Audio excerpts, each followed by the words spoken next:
Hello, hello, and welcome to another episode of DubaiPodcast. I have with me today Jose and Marine. What's up? Hi, Pablo. I'm fine, thanks. How are you, Marine? I'm good, guys. And you? I'm very good. I'm very excited for today's episode. I think Jose is a little bit nervous because we have a fitness guy with us here and he's a little bit out of shape. Man, I think I can get some tips today. Yes, today you will get tips. Be careful, huh? Anyway, we have today with us Jonny. How are you, man? Thank you so much for coming Very here. good, thanks. Thanks for having me. We're gonna start like we start always with all of our guests. You explaining to us a little bit where do you come from? How long have you been here in Dubai? Tell us. Okay. I'm from north of England, Newcastle, and I came to Dubai about 5.25 years ago. I came out here as a school teacher originally. I was a teacher in London, working with kids with behavioural difficulties, so kids who they should have been kicked out of school, but rather than get kicked out, they come into a centre with me and my colleague, and we would try and teach them how to be integrated back into a normal school. You were successful in doing that with those kids? Some of them. Yes and no. I mean, we were successful. I mean, our goal was we had like a hierarchy, as in we want to keep them from killing anyone. Yeah. Or, we want to keep it, and trying to, things like teaching them right and wrong and how you shouldn't steal and just things that you take for granted. But in some of these estates that they were brought up on, they're encouraged even by their parents to do crime. Okay. So then there will be the case of, okay, can we get them to function well in society after school, which means will they get a job? Can they learn how to control certain things? And then if we can get them to function in school, that's almost like an added bonus. Yeah. So some of them were very successful. Some of the more difficult cases, I'm still in touch with them now, and they're doing well. Okay, that's great. But That's great. we didn't get them to get their grades, unfortunately. If you, as you said, you managed for them to stop killing someone. Well, not killing it was a success. It was a success. Not killing someone. No, they're all really nice kids, and some of them are doing really well. I mean, that's great. I was speaking to one of them, and I was like, man, you're earning so much more money than me, and you didn't even finish school, and I was your teacher. It's they're good. Yeah. No, they're doing really well. So, and that's to me where one of the things I'm doing out here as well is I'm always trying to do things in the education system because I see that it's been a big problem. That's something I'm passionate about since the Industrial Revolution. To me, kids are my passion, and when I came out here, I was working in a secondary school looking after the individual needs department, so kids with special needs or special gifts and talents. And I really come to detest the education system just because one out here it's run as just a complete business and they're just ripping parents off. They'll charge Education here is really expensive. It's ridiculous. Yeah, it's too expensive. Yeah. But what's the difference between education here in UAE and UK, for example? I mean, in the UK, most education is paid for by the government. And if you are going to go into private education, you pay quite a lot of money and you'll get perks. For example, there'll be less students per teacher. Okay. But out in Dubai, you pay for private rates, but you're getting classes of 30, you're getting newly qualified teachers, so you're kind of getting ripped off in a way. But to me, as long as the kids are being put first, to me, I don't really care about how much it costs. Yeah. But when I found that a lot of the schools are being run as businesses and almost, yes, kids are profitable. So it's almost rather than thinking about the kids' education first, they're thinking about profits first, and that's what I found out here. So that's something that even now I'm working on trying to get into the school system now and see if I can make some kind of difference out here. Okay, that's great. It sounds really important. Yeah. Okay. So you said you came like around 5 years ago here as a school teacher. Yeah. And at some point in time, you founded Fitness in Dubai. Yes. Here in Dubai, in the UAE. Yeah. So it has. We've seen in Instagram. It has so many followers, so many people liking this kind of fitness lifestyle, healthy lifestyle. What are you? What is actually Fitness in Dubai doing here? Yeah. So it was. I came out here for did a 2-year contract in the school, and in that time I started. I have a degree in sports science. I was doing a bit of personal training back in the UK. So it was a case of, okay, I want to immerse myself in the fitness scene. And I was kind of trying to see, where do I look to see what's happening in the fitness scene? And to me, I like to solve problems. So it was a problem that I couldn't see that. So then I thought, well, let's make the solution, which is to try and create a platform where we can see, everyone can see what's going on in and around the UAE in the fitness scene. So that's what it started off as. And then eventually I started realizing that I wanted to start building a community out here. You know, it started with an idea of just doing a free boot camp to raise money for charity. And it was just a case of I realized that I felt very lucky to be out in Dubai and earning good money and things were going well. It's almost like trying to find a way to give back, more just to get that nagging feeling out your head that, you know, things are going good, therefore you should be giving back, you know, and that's something that I think more people are starting to listen to. And I think when I started listening to that voice more, it's actually a very good guiding voice, because then from how fitness in Dubai and other things that I'm involved in have been growing is because when you listen to that voice of how can you give back or how can you solve some of the problems that's out here, and you start with that, businesses come from it. You know, rather than thinking I need to build a business out here and thinking about what can I do, it's find a problem and just want to solve it, and then eventually you end up getting paid for it. You know, as in it's almost like doing it in reverse. So that's what I started doing, was I was finding people out here are quite lonely, and the only way they sometimes socialize is brunches or ladies' nights. Yeah. So Marine? No, Marine. It's very But common. I have to say that brunches are not really good for a healthy lifestyle, because you go there and you pay and you go to eat all that you can. Yes. But How do you handle that? I have seen that you do branches in your... Yeah, so we do a fitness brunch. I think we have... Of course, fitness brunch. I saw it, man. Yeah, we have one. I think we have one this weekend. So it's basically the idea of... I like the idea of brunch that people go and socialize. I don't like the idea of brunch that people go and put themselves in a coma. You know, whether a food coma or an alcohol coma. So, Why me, bro? I'm British, so I've done it as well. So, when especially a British person, when they come out and they've realised that you pay a certain amount and you can drink and eat all you want, it's like putting a child in a candy shop. Absolutely, you know? absolutely. And the Spanish people, I think, were similar, right, to this. But okay, about fitness in Dubai, what kind of sports are the most popular in here? Because we know that here with the weather that we have, not all of the sports are as available. What are the most popular ones? What people, apart from going to the gym, what other kind of fitness do people follow? Well, what the kind of ethos we try and push with fitness in DXB, and we use DXB because someone had stole fitness in Dubai by the time I moved to Instagram. But it's fine, it's cool. I was going to change it back, but the hashtag's been used about 200,000 times now, so it was like, we'll keep it a people, fitness in DXB, it's not Dubai, okay?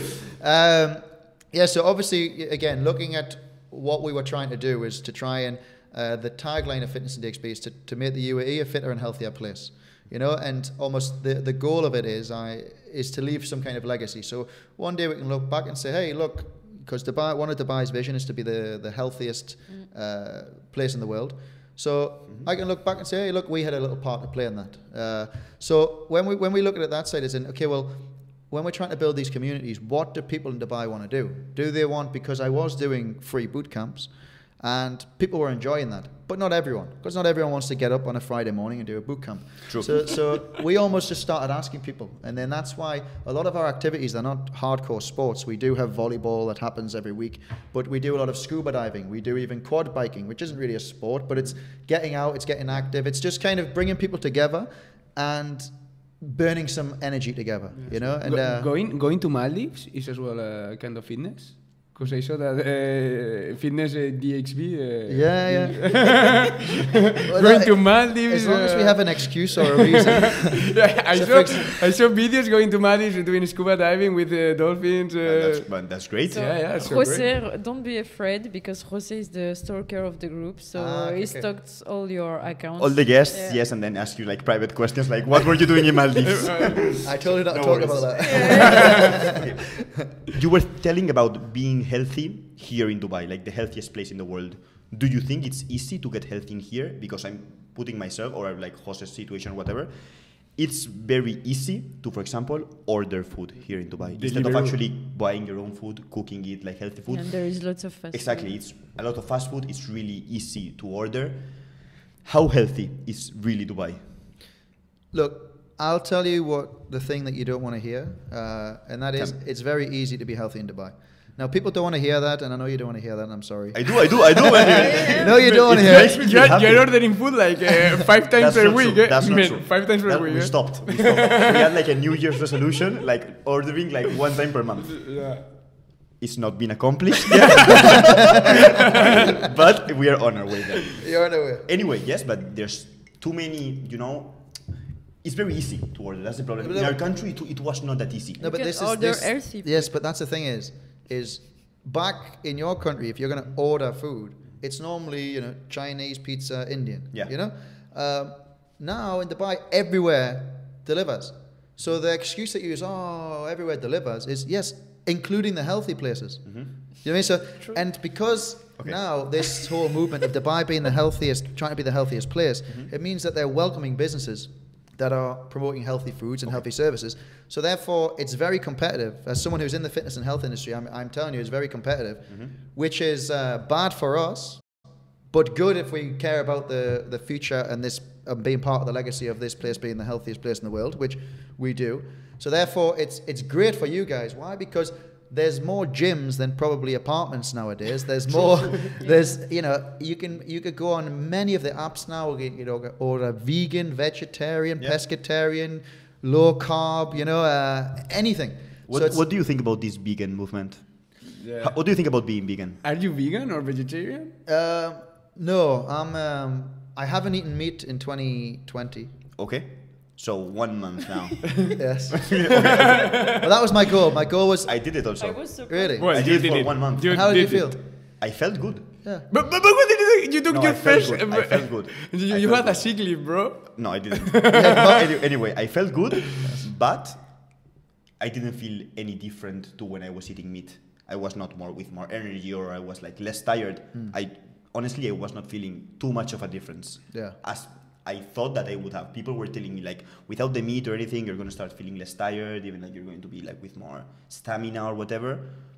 I only did it 1 month. Maybe it was not enough time. But what about you? Are you feeling any difference? What were you eating? Only plant-based animals. It was vegan, plant-based. So you're doing... No milk, no eggs. Oh, you were going yogurt. full vegan for a Full week? vegan Wow. for 1 month. That's Yes. hardcore. Yeah, like one day to the other, like out of nowhere, I did it. Yeah. But are you feeling any difference? Well, I didn't do vegan. I just did vegetarian because to me it's something where I do a lot of research into all kinds of different fields, from quantum physics, quantum mechanics to, I've studied all the different holy books, Torah, Injil, Quran, and what I found is like, even looking at from a biological level, I wonder if, for example, I have some friends who I'm a bit of a pussy when it comes to killing animals. I would not kill an animal. I wouldn't enjoy it. Yeah. I remember when I... Me neither. I agree 100% with this. Yeah, so I remember when my friends had guns and we used to shoot, and I used to shoot assuming I wouldn't hit anything. And I remember once I hit a bird and I felt terrible. Oof. But I have friends who are hunters. They are poachers in the Northeast. It's their sport, it's their hobby. They're so proud whether they catch an animal with a ferret or a dog or a gun or with lamps, without lamps. They just love killing animals. And it's almost like they're not nasty people, in my opinion, but it's like we are wired up very differently. My family, my sister's a vet, my mum, loves animals more than anything, more than humans, I think. and I don't know about my dad, but, we don't kill animals. Some families do. So I wonder if, from a biology perspective, I'm more in line with a herbivore, whereas some of my friends who enjoy killing are more carnivorous. Yeah. And you go back to the dinosaurs, where there was extremely well-armored herbivores, which had sharp teeth but only ate plants, and there was extremely well-armored carnivores. So it's almost a case of why I wanted to try vegetarian was, I wonder if maybe it works well for me. Yeah. And then I thought maybe about trying a carnivore diet and seeing what works best. But then it comes down to, well, I've tried many different diets, and I've tried a high protein, low carb diet, and I found it quite hard to stick to. Why? Because I love bread, I love carbohydrates. I found it relatively easy to do the vegetarian diet. So I was thinking maybe there's a little clue in that with my biology. So then it's a case of, well, why would I? This is, I think, what people have to ask. Why would I not want to eat meat? So, for example, if I found that it makes me feel a lot better, then that's one good reason. But I found it was okay. So then it comes down to, the whole ethics side of things, which is a lot of vegan. Because someone told me something which made me open my eyes a little bit more to veganism. It's look, it's not a diet, it's an ethical movement. Saying we're against animal cruelty. That's why we're vegans. And it's like, then they're trying to then almost play catch up and say, look at all the benefits of being vegan. But it's almost they originally want to do it because they're really against cruelty to animals. Now, as an animal lover, I'm also against cruelty to animals. So that's when it's a case of, I haven't introduced meat back in. And if I do, it's going to be a case of, I really want to, now I know I can go over 30 days without having meat. I really want to be conscious about the choices I'm making. You know, so I'm not saying which movement's right, but to me, I think we all agree that we don't want cruelty to animals. Of course, we don't want animals to have their legs broken and to be pumped with hormones and to be living miserable, horrible lives. So it's almost like if everyone just started caring about the well-being of the animals, it's almost like there wouldn't need to be the big whole divide against veganism and vegetarian and pescatarian. It's just a case of, look, we all have one thing in common, which is we don't want cruelty to animals. So let's just try and pick the sources where the animals have been at least treated fairly. And if you choose to not eat animals at all, or you choose to eat animals that have been killed in a humane way and raised, it's almost at least the problem of animal cruelty would go away. Then it's a case of, is it right to eat a sentient being or not? Which is where you'd go to the next level of the debate. Okay. Since we're talking about diets, I know that in this fitness lifestyle of gym and whatever, many, let's say guys, because here in Dubai, you go to any kind of branch and there's so many guys that are way stronger than us. We are like the skinniest guys. No, you're not talking about me, no? Yes, we're talking about us. As a group, we're the skinniest ones in there. I'm guessing that all of these guys like spend a lot of time. It's their lifestyle, this gym lifestyle. And steroids. I don't know. I don't want to judge. Who knows? I don't want to judge. But how good is it like to have your whole lifestyle into this diet? Because I've done it. I did it for 1 year of my life. I was with this app, my FitnessPal, checking all the calories that I was doing. How healthy is this for your mind to like be all the time thinking, what am I gonna eat? Like your whole day is like, okay, the gym, what am I gonna eat? Like no cheat days. Like everything is like diet, calorie, counting every single calorie that you eat. Is this good for you? Like I'm talking about someone that's not like a professional bodybuilder, like a normal guy that, I mean, it's good for him, but is it good for your health, mental health? I mean, counting every calorie that you eat? You tried it. How did I tried it and I stopped it. As you can see me right now, I stopped it. And did it feel good for your mental health? I don't think it did. It taught me a lot of what can I eat, how much calories each meal has. Like, okay, I'm eating some chicken and rice. Okay, I know how many calories that is. I'm eating a burger at McDonald's. I know how much calories that is. But at the end of the day, it got a point to it was tiring. It was tiring to count every calorie, to be thinking, okay, what is my next meal gonna be? I'm not hating on it. I'm talking about my personal experience that it was hard to follow. It was nice. It was a good experience, but I got tired of it.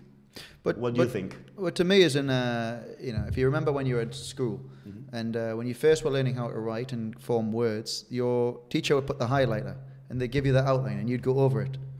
You know what I mean? And that's how you used to learn how to write A, and you do that over and over again, and then you'd write B, and eventually you could do it without the highlighter. They say A, you know how to write A. So to me, what you just described is, you just told me exactly what it did. It taught you that when you have chicken and rice, this is how many calories, but when you have a McDonald's, this is how many calories. So you doing it short term, to me, is it's like you're learning about calories. You're using a tool, using technology to get a greater understanding of what you're putting in your body. Now, to me, the end goal would always be is you don't need that anymore. You know, because unless you're having something different every single day of your life, eventually you're going to know you're not going to have to go into it to check when you have your favorite meal again, because you've done it so many times. And eventually you get to the point where you've got to start asking yourself why am I even doing it in the first place? Because if you've done it for a while, most likely, or if you're doing it successfully, you've got yourself in shape.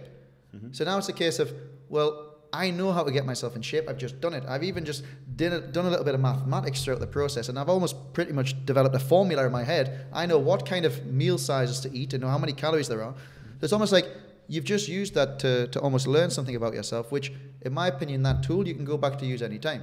That's true. So you want to get in a certain body composition, and whether it's increased muscle, you know what you've got to do because you did that training. When you were calculating everything, you've got a really good understanding of calories and how it works. Okay.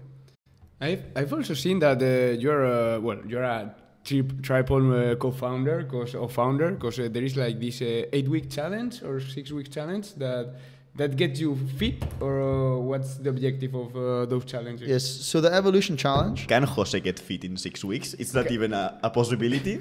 If you do it, look, I'll tell you this challenge. Can Marin get fit in 6 weeks? I believe Look, it. why didn't you start the course started yesterday, but there's the second wave is starting next week. Why don't you guys do it? Okay. Let's now, go. I'm telling you, it sounds arrogant what I'm about to say, but it's not. But it's a concept called reverse engineering. So I'm telling you, this course is the best course in the world. Okay. Now, it might be equal best course in the world, but it does what it says: is it guarantees results, so you get your money back. Okay. So it's a very good course. It's amazing. I'm telling you. If I start the course and I finish in the same shape, or like in the same mentality, or I'm not happy, I get my money back. You get your money back. Okay, the course is about like training and nutrition. It's both. It's like it's called the Evolution Challenge, and I've left it quite vague. It's about you're going to evolve yourself in 8 weeks, which means wherever you are right now, in 8 weeks' time, you're going to have evolved in a good way. Which means if you have a physical goal, for example, you want to lose body fat, you will lose body fat, guaranteed. If you want to be healthier, you'll be healthier, guaranteed. All you have to do is follow the steps that I give you in the program. Now, so it's kind of why I'm saying it sounds arrogant, but it's not. It's reverse engineering, because what I'm saying is to the people who came on the course and started last night is, I am saying now, I envisioned a course where in 8 weeks' time, it's known as the best course in the world. Now, how, in my opinion, what would quantify being the best course in the world is if it got outstanding results. So therefore, I'm saying is, I can guarantee you're going to get outstanding results, or I'll give you your money back.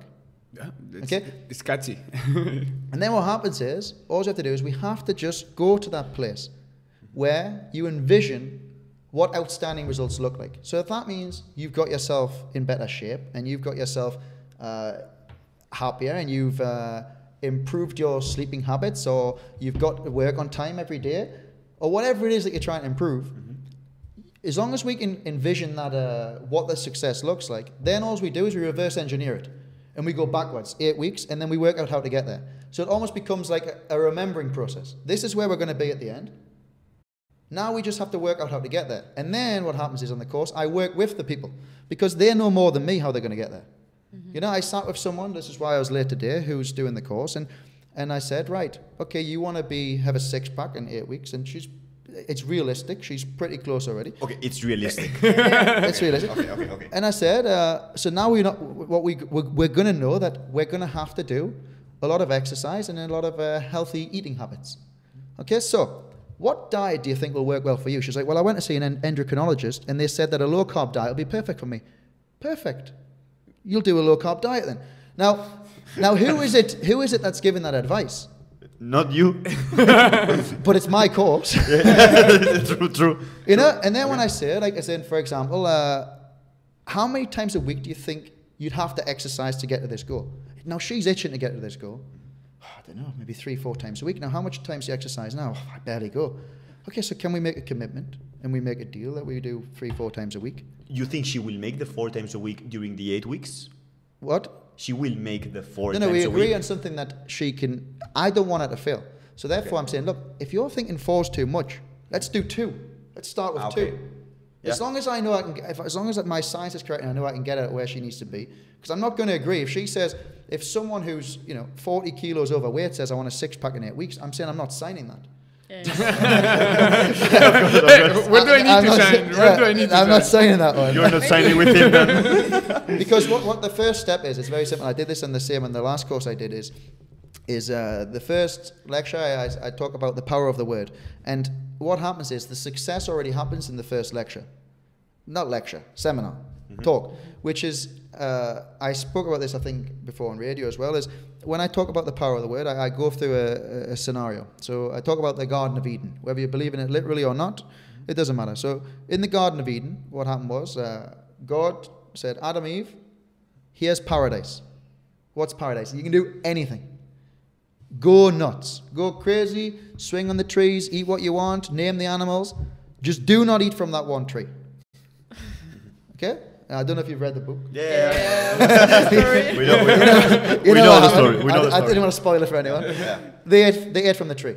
Now, to me, and maybe you guys, to me, God overreacted.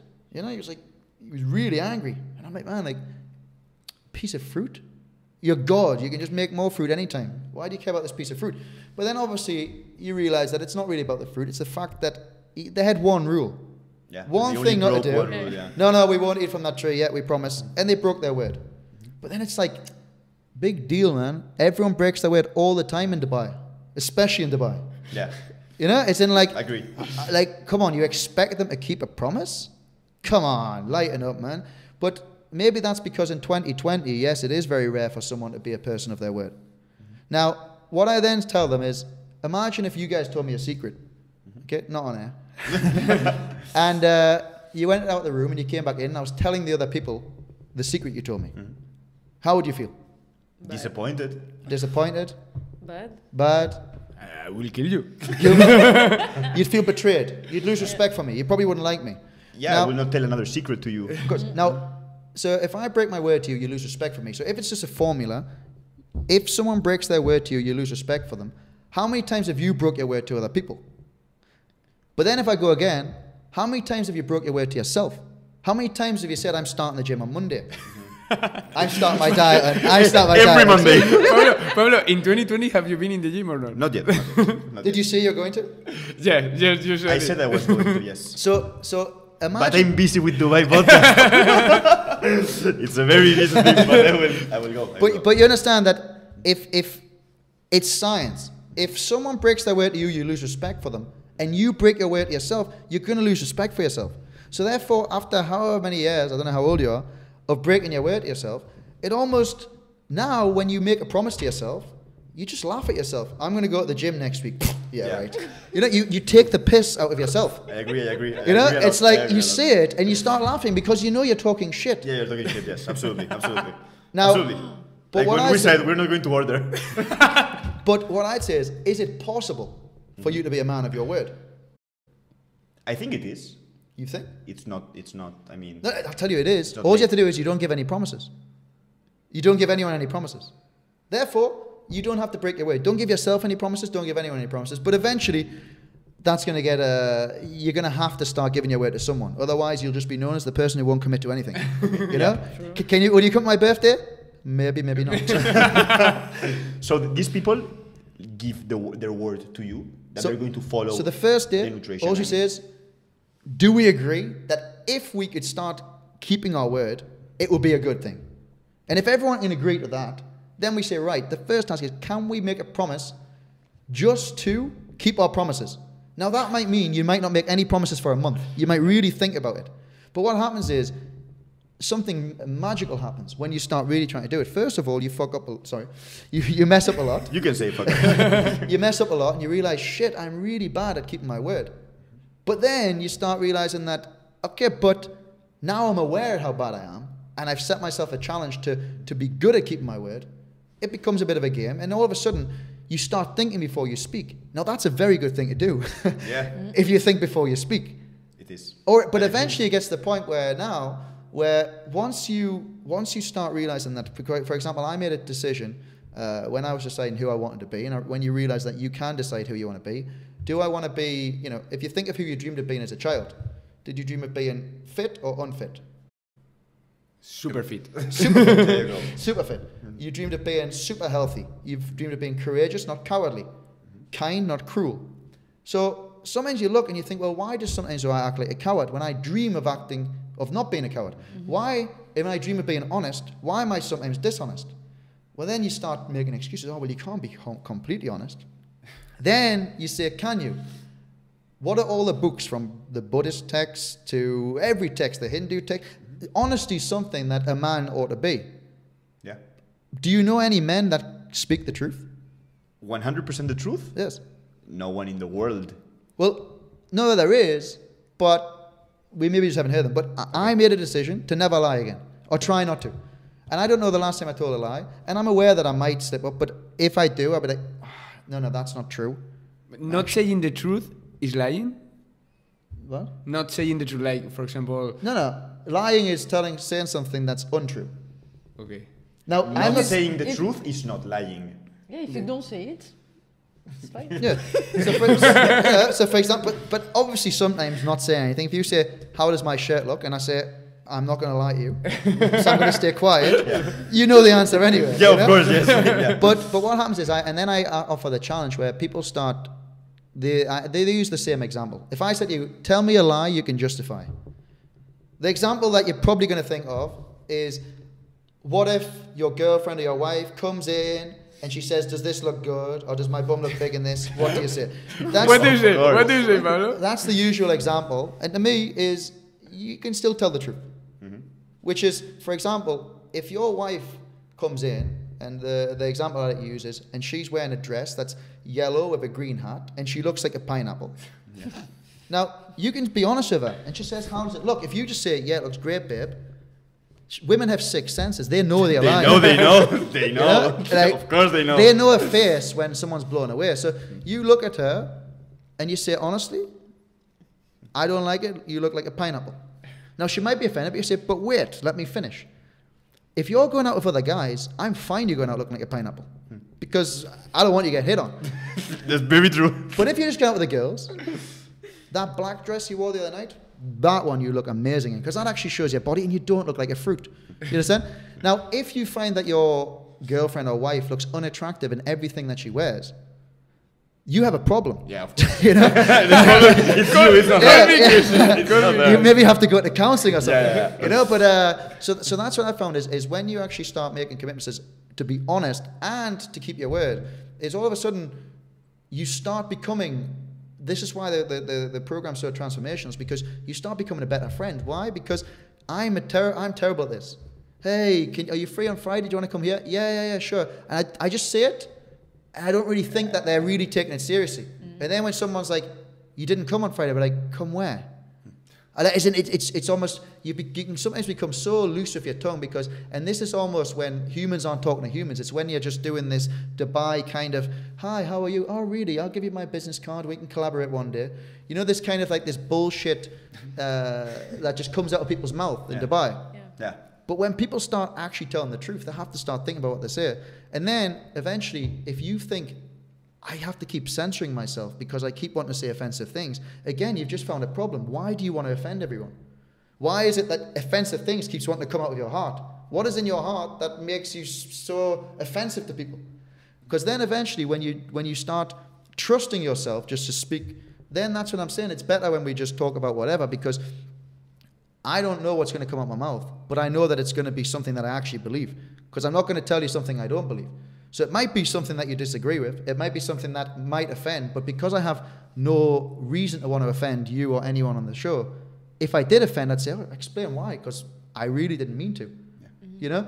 And it's almost, then you do start finding things. You might find little prejudices you have, as in, "Oh, well, why when I speak to this certain nationality, do I speak them in a different way? Am I racist?" And you have this almost this discovery, and then when you can come out the other side and say, "No, I'm not. It's just I had a certain stereotype that I had about these people," you start to realize that almost as soon as you start telling the truth to yourself, you start actually getting to know yourself. And you either find you're an asshole, or you're not so bad. Mm-hmm. Or even if you find you're an asshole, you find, "Okay, well, I'm an asshole, but there's things that can change that'll put me in the not so bad category." I agree with everything you said. It's true. It's true to be honest with yourself and with each other, and yeah. So should we do the challenge now? We will, yeah. 6 weeks? No, so all you have to do, the first step is, do you agree to keep your word? I agree to keep my word. Okay, deal? I do. Okay, now, all you need to do is, you just need to think, right, where do you want to be in 8 weeks? And what promises do you have to make yourself to get there? If you want to get bigger biceps, for example, okay, why don't you make a promise that twice a week for the next 8 weeks you'll do bicep curls and have a protein shake?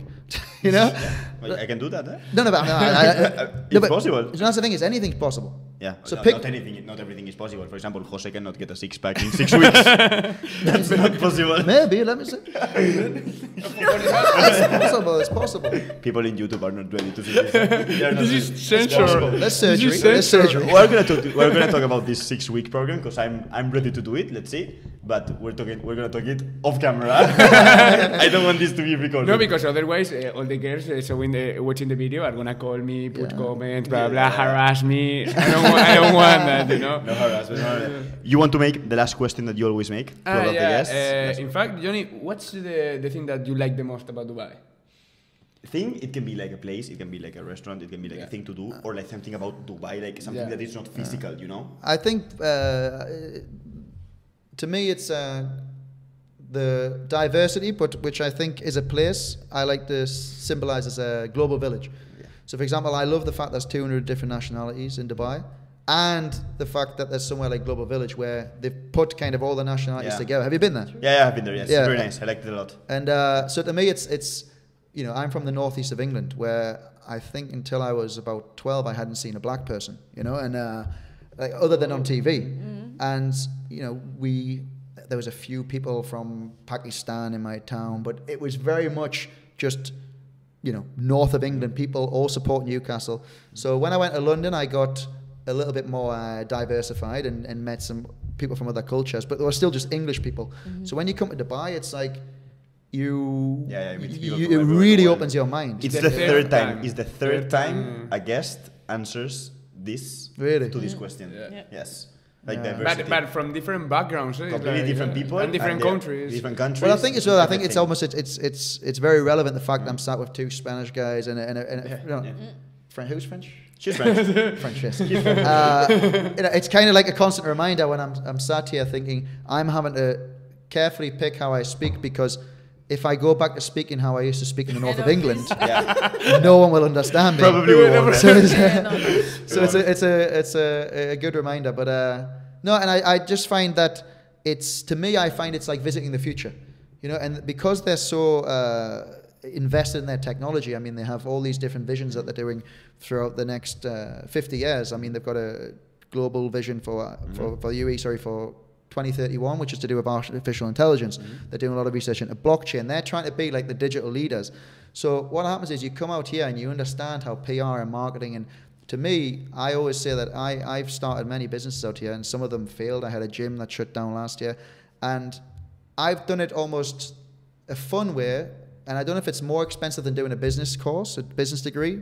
You can either go spend your money at university and do a business degree, or you can come to Dubai and try business. And it will be very expensive. You'll have a lot of mistakes. You will probably learn more your way. Yeah, I mean, you get betrayed. I went to jail because I got betrayed out here. Really? Yeah, many things. Okay. It's in, it's a real learning experience. And then what happens is you go back to your hometown, and you're like, you realize that, guys, you realize what's happening in the rest of the world. Is in like, you know, you see even things that they don't. PR and marketing is not really being utilized. As in like the digital technology, AI and app. It's like everything's. It's like you're going back in time 30 years. It's so that's to me when you come to Dubai. This is the Holy Land. This is the land of Shem, you know. And the first thing you find is it's not so holy, but but it is amazing when it comes to just what they're doing. And when the more I start to research about the founders of the UAE, and you know, it's only been around for, I think it's the 50th anniversary next year. And when you see what these kind of simple men from fishing villages did in such a short period of time, you realize that these are almost like, you know, in a respectful way, kind of like autistic geniuses who were able to see the future. Like what they've done is they are smashing records left, right and center. And it's almost a case of, I would love to go back and interview, you know, Sheikh Zayed and stuff and say, did you envision it? Did you envision all this? Or is it just kind of just snowballed and it's just because it's unbelievable what they've done. You know? Yeah, true, very true. Anyway, Jonny, thank you so much for this. Thank you. Thank you. Really interesting. It's been a really interesting conversation. Yes. From here 8 weeks, I'm gonna have abs. Imagine. So you've said it now. You said it now. It's recorded. It's recorded. In 8 episodes from now, you should be like with the 6 and I'm gonna show them to the. And you will show to the camera. Okay. We'll take before shots now. yes. Before and after. Anyway, thank you so much again, man. Thank you. And you guys see you next episode. Thank you. Bye. Bye.